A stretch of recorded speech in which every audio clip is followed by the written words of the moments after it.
گلکسی S25 اولترا، پرچمدار جدید و جذاب سامسونگ، چقدر در برابر آسیبای فیزیکی مثل خط و خش، گرد و خاک یا ضربه های سبک مقاومه. توی این ویدیو به جواب سوالات میرسی که اگه پولداری و با $90 تومانی یه گوشی پرچمدار، اونم از نوع گلکسی S25 اولترا خریدی، بدونی که گوشی چقدر مقاومه. پس این شما و اینم تست مقاومت گوشی گلکسی S25 اولترا زیر دستای قدرتمند جدید.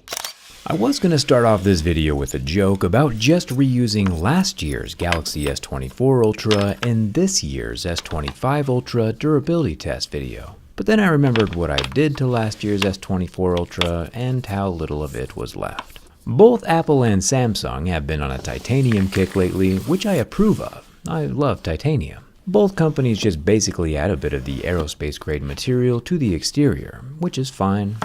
Honestly, it probably doesn't do a whole lot for the structure. It might be a tad lighter, but titanium is mostly just there for the marketing buzzwords. Be that as it may, titanium is still cool enough to always get a thumbs up from me. If you remember from last year, I did promise to try out the Z Flip, and I gave it a solid 30 days. But I did know after day one that I am far too lazy of a person to be opening and closing my phone all day, so after 30 days I switched back to an S24 with the grip case and x-ray scan that I've been using ever since. With this phone being so similar to last year's, there's only a few ways to tell if your friend actually got the new Samsung or not. The first method is to take a microscope to the camera lenses. At the atomic level, you can see that these new camera lenses are not officially attached to the phone at their base. They are slightly elevated, flexible, dust-collecting utopias. They don't immediately appear to be detachable, but you know we'll be doing some more testing on that here in a second. The only other way to tell if someone has the 2025 S24 Ultra is inside the S Pen.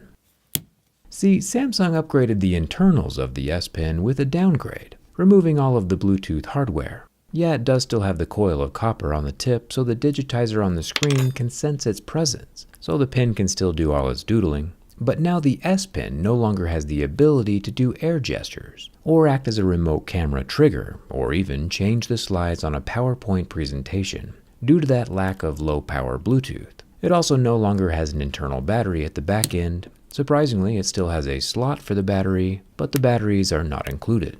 Rumor on the street is that Samsung removed the battery so that they could sell more of their Galaxy finger rings and Galaxy watches, both of which can remotely operate things on the phone, but personally I think that's kinda lame. Either way though, when in doubt about which phone your friend might have, just check inside the S Pen. If it doesn't have a battery, it's the newer S25 Ultra. Also, this little woofer is indeed one of the stock wallpapers. Let me know down in the comments what we should name him. One thing Samsung did really well last year is with the invention of the Gorilla Glass armor, which surprisingly didn't get physically damaged until a level 7.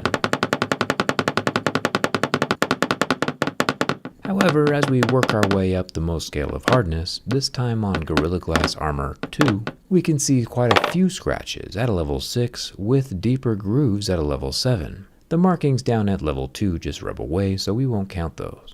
One annoying thing that the phone is doing is telling me that the S Pen is not inside my phone, when it obviously, very clearly, is installed. Maybe it just needs the rest of the pieces. Nope, wasn't that. Anyway, I'm not too sure what's going on here with the glass at a level 6. It could be that the glass might just have been a tad too brittle last time, so they dialed it back with Gorilla Armor 2. All I know is glass, and glass breaks, for everyone, eventually.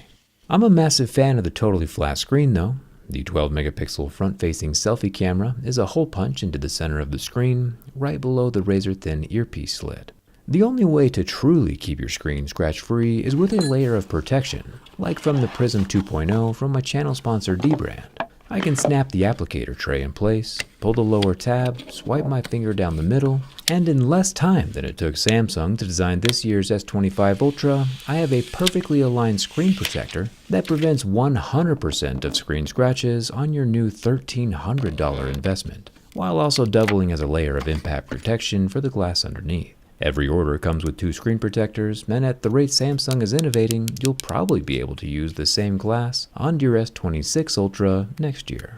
Check it out at the link in the description. Real glass is where it's at. One thing you might not have noticed during Samsung's presentation is the really small print down near the bottom. I'll expand it for you. Turns out that the titanium is only applied to the device frame and is not applied to the buttons, and you can definitely hear the difference. The frame has more of a muted, softer sounding scratch, while the power and volume rocker are that tinny aluminum sound that we have all grown to know and love. The top of the S25 Ultra has more titanium. The left side has the 5G millimeter wave antenna with plastic covering. We'll see if that compromises any durability here in a second. The bottom of the phone is rather crowded. It's where our S Pen lives, or lived rather, also the lower stereo loudspeaker, and the 45-watt charging port. We also have an IP68 watertight SIM card tray with a gray rubber ring around the opening. It's not quite on par with the IP69 IP rating we saw in the OnePlus 13. I'm getting all kinds of vibes here that Samsung is slacking. Especially when we turn the phone over and zoom into the Samsung logo. The whole panel is soft-touched etched glass, which feels great, right? But the Samsung logo is just not right. Not even close. Yes, my camera is in focus, and no, you don't need glasses. The Samsung logo is completely out of whack.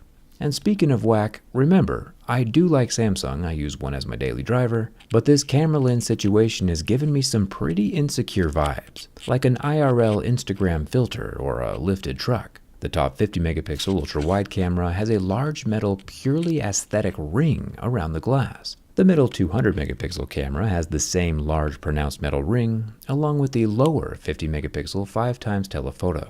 There's another 10 megapixel 3x telephoto off to the side, but these camera bumps, not actually being attached to the glass, kinda reminds me of that fake engine noise that some EVs try and do. Cause like, they aren't even real. Yeah, the ring is for sure secure, and I don't think they'll ever fall off on their own, but they really are over here just glued into place like a pair of fake eyelashes.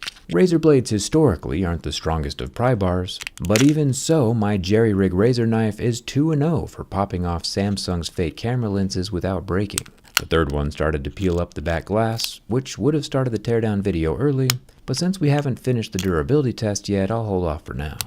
But I don't know, are these manufacturer mods worthy of a $1,300 smartphone build? I don't want to say I'm getting Temu vibes, but back in my day, $1,300 used to go a lot farther. Anyway, no hard feelings, pup, but to no one's surprise, not much has changed in the screen department either this year. Still 6.9 inches, AMOLED, 120 Hz, but it's all stuff we've seen before and nothing super new. After about 30 seconds, my lighter barely leaves a mark, but also does not recover. Fire is hot, who would have thought? Finally, the bin test. With the titanium body and Gorilla Armor Glass 2, along with Samsung's near-perfect decade-long streak of not snapping in half, it's no surprise that the Samsung Galaxy S25 Ultra has basically no flex whatsoever when bent from the back or the front. There's no cracks in the frame, no separation of the glass or the antenna lines, just pure survival skills, except for those camera lenses. But honestly, I think they look better without the rings around them anyway. If you really want to maintain your resale value of $1,300, $1,500 after the tariffs kick in, I highly recommend picking up a clear case from my channel sponsor D-Brand.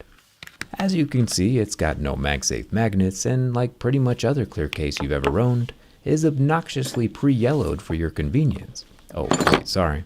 This is the Ghost Case 2.0. With its precise cutouts for each of the cameras, back when they were attached, the Qi 2 built-in magnets make clicking into magnetical wireless chargers. Thanks for watching. I'll see you around. حالا که ویدیو رو تا آخر دیدی وقتشه که لایکش کنی، برای رفیق موبایل بازت هم بفرستی، توی بخش کامنت ها هم بهمون بگو که دوست داری درباره S25 اولترا چه محتوای دیگه‌ای رو براتون آماده کنیم. این ویدیو رو دوبله نکردیم، چیزی هم لابلاش نیاوردیم، زیرنویسش کردیم تا خودتون اصل اون تست مقاومت رو ببینید و چیزی رو از دست ندید.